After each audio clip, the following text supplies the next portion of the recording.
Good morning, সবাই কেমন আছো? আমি শ্বেতা। আমার প্রথম ব্লগে সবাইকে স্বাগত জানাই। ব্লগ বানাতে মনে একটু ভয় কাজ করছে, যদি কেউ দেখে নেয় তাহলে কি ভাববে এটা ভেবে।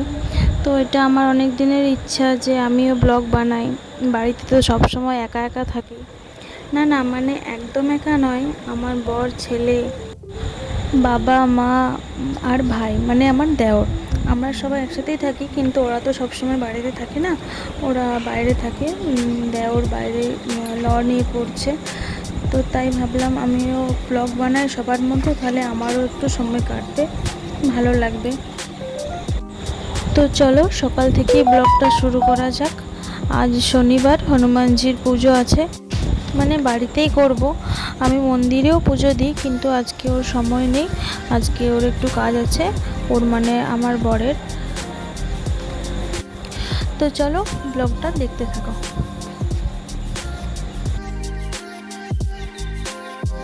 তো এই দেখো আমার ছেলে, মানে আমার বাবার, সকালে ঘুম থেকে উঠে গেছে। তো ঘুম থেকে উঠে ওর মোটামুটি 1 ঘন্টা আধ ঘন্টার মতো লাগে ওর মেজাজটা ঠিক আনতে। তো এই যে আমি ওকে বাইরে নিয়ে বেরিয়েছি, একটু চারিদিকে ঘোরাই, তাহলে যদি ওর ঘুমটা একটু কাটে।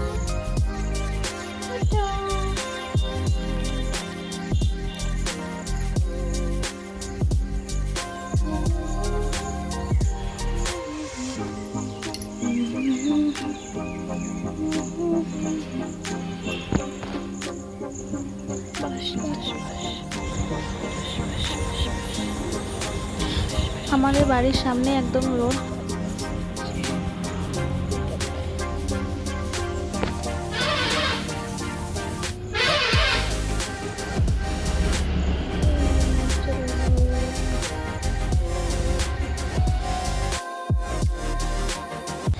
বাবানের 3.5 বছর বয়স হলো।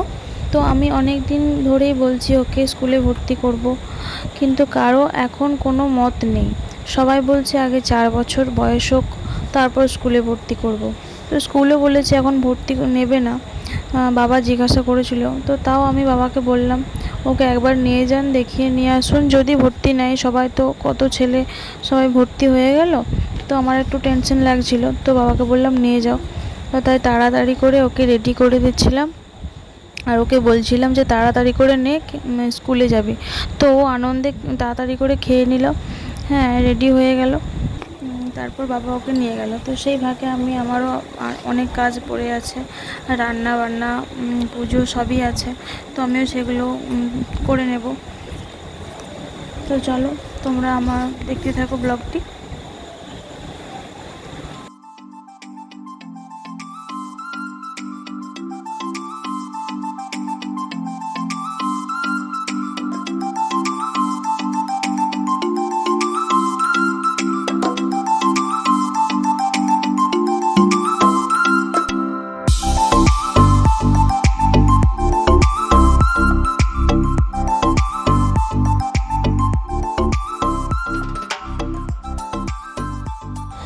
ঘড়িতে এখন প্রায় 10টা বেজে গেছে। তো আমি এবারে চান করতে ঢুকে যাব, কারণ আমি যদি এবার চান না করি আমার পুজো হবে না, আমার খাওয়া হবে না, রান্না বান্নাও এদিকে আমার বাকি আছে।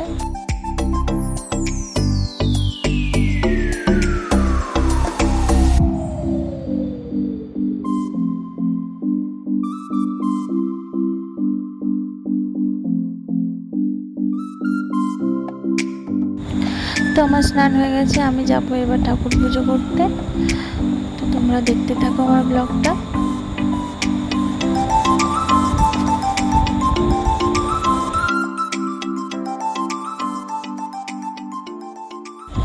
তো নিজেদের গাছের বাড়ির এত ফুল থাকতে ঠাকুরকে সাজাবো না, সেটা কি হয় বলো? তো আমি একটু সাজাতে ভালোই বাসি। তো আমার পুজো করতে মোটামুটি আধ ঘন্টা এরকম সময় লাগে, এক এক দিন তার ওপরও সময় লেগে যায়, কেননা আমি এই সব করে আমার মানে একটু দেরি হয়।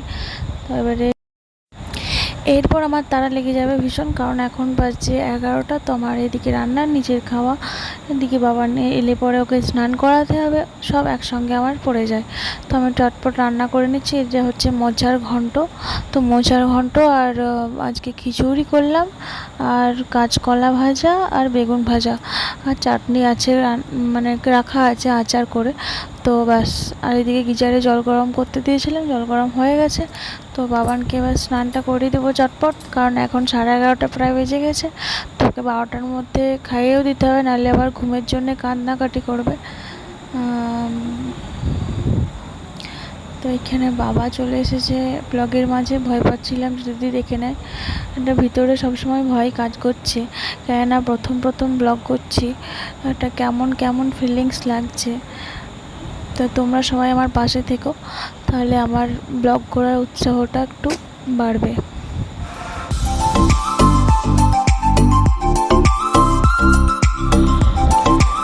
এইদিকে বাবানের এখনই ঘুম প্রায় চলে এসছে। কোনো রকমে করে ওকে চান করে একটুখানি চুল টুল আঁচড়ে দিয়ে চাহা করে একটু খাওয়াবো, নাহলে ও এক্ষুনি যদি ঘুমিয়ে যায় তাহলে ও এবারে ঘুম থেকে উঠতে প্রায় 2টো বাজাবে, কারণ এখন 12টা বাজছে। তো 2 ঘন্টা পর ও উঠবে, তাহলে তখন তো ভালো নয় খাওয়া। তো তাড়াহুড়ো করে ওকে এবারে খাইয়ে দেবো, খাইয়ে ঘুম পাড়িয়ে দেবো। তো চলো তোমরা দেখতে থাকো। আর হ্যাঁ, বাড়িতে কাউকে দেখাচ্ছি না, মানে বাড়িতে কেউ নেই তা নয়, বাড়িতে আছে সবাই, মা আছে, বাবা আছে, আরও একটু বাইরে গেছে, আর আমার দেওর আছে, সে বাইরে পড়াশোনা করে। তো মাও নিজের কাজে সবসময় ব্যস্ত থাকে। আর প্রথম প্রথম ব্লগ তো দেখাতে কীরকমই লাগছে একটা। আর এই যে আমি খাওয়াতে বসে গেছি বাবানকে খিচুড়ি। তো এখন বাজছে বিকেল 5টা, আর খুব মানে ভীষণ বৃষ্টি হলো, প্রচণ্ড বৃষ্টি হলো, চারিদিকের অবস্থা একদম খুব খারাপ। তো ব্লগ শ্যুট করা যায়নি তার মাঝে। এখন 5টা বাজছে, এখন আর বৃষ্টি পড়ছে না। তো বাইরের ওয়েদারটা একটু দেখিয়ে নিয়ে গেলাম। আর এখন মানে সন্ধে হয়ে গেছে, তো ভাবলাম বৃষ্টি পড়ছে, একটু পাঁপড় ভাজা না খেলে হয়। তো একটু পাঁপড় ভাজা খেলাম, মা, আমি, বাবা সবাই খেলাম। আরও বাজার গেছে, 8টা বেজে গেছে, আর আমার রান্না বান্না সব কমপ্লিট হয়ে গেছে। তো এবারে বাবানকে একটু পড়তে বসাবো। তো চলো তোমরা ব্লগটা দেখতে থাকো। আর তার মাঝে আমি এই যে নেল পালিশ পরতে বসে গেছি। এখন তো শ্রাবণ মাসে সবাই সবুজ রঙের নেল পালিশ পরছে, তো আমিও আনিয়েছিলাম, তো আমিও নেল পালিশ পরছি, দেখো। এরপর বাবানকে পড়তে বসাবো। চলো তোমরা দেখতে থাকো ব্লগটা।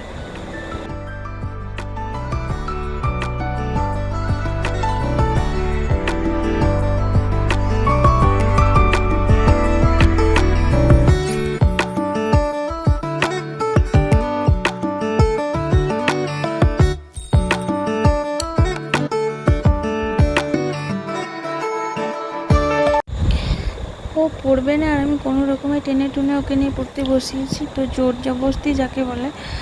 ভালো করে বসো, ভালো করে বসতে বলেছো। পড়ার সময় খেলা নয়। 1 2টা বলো, বলো 1 2টা বলো।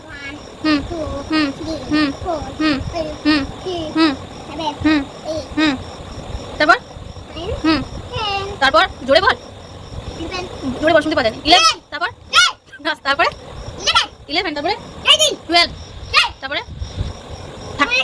13 তারপর 14 তারপর 16 তারপরে নয়। না, আগে চন্দ্রে বলে দাও। বাবু হয়ে বসো ভালো করে। না, তোমার দিয়ে বইটা ঘুরাও না, এরকম করে বলো। একে চন্দ্র বলো, একে চন্দ্র। হুম, আচ্ছা।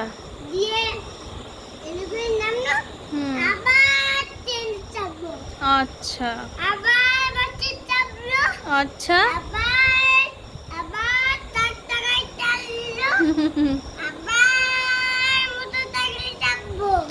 একে চন্দ্রটা বলো।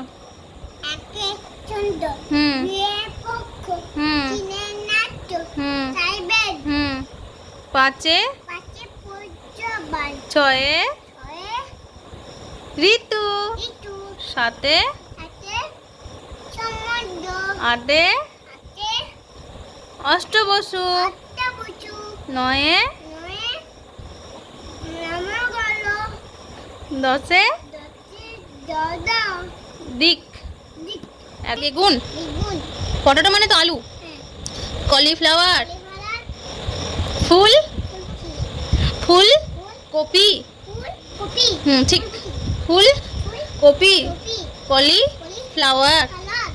ক্যাবেজ মানে তো বাবা এখন বাঁধাকপি। কোনো কিছু লিখতে সেরকম পারে আচ্ছা, না, এটা কি? এরকম করে করে ওকে দিই যাতে ও একটু হাতের এটা আনতে পারে। তো ম্যাচিং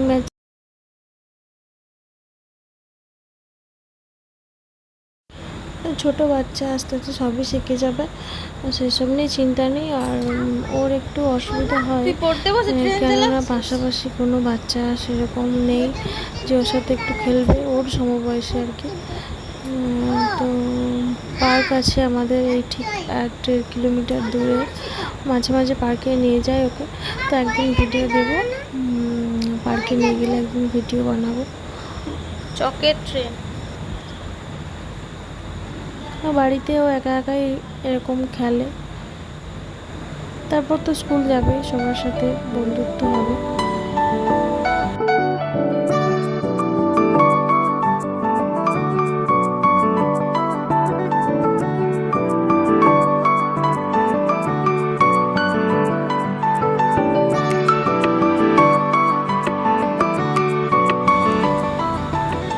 তো আজকের ভিডিও আমার এখানেই আমি শেষ করছি, আর ভিডিওটা বাড়াচ্ছি না, এমনিতে অনেকটা বড়। ভিডিওটা কেমন হয়েছে প্লিজ কমেন্টে জানাবেন, তাহলে আমার ভালো লাগবে। আর সবাই ভালো থাকবেন। গুড নাইট, আজকের মতো টাটা।